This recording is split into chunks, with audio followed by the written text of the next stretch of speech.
Mega DSC అనేది మేమెంతో ఇష్టపడి గత 5 సంవత్సరాల పాలన నరకాసుర పాలన నుంచి తప్పించుకుని మేము చంద్రబాబు నాయుడు గారిని గెలిపించుకుంది.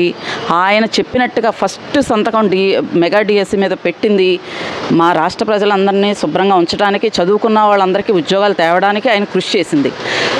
ఆయన మెగా డిఎస్సి అనేది ఫస్ట్ సైన్ అండి. అప్పటి నుంచి మెగా డిఎస్సిలో పోస్టులు తీసి ఉద్యోగస్తులు అందరికీ ఇచ్చి వాళ్ళంతా కూడా చక్కగా ఉద్యోగాలు చేసుకుని శాలరీలు తీసుకుని శుభ్రంగా ఉన్నారండి.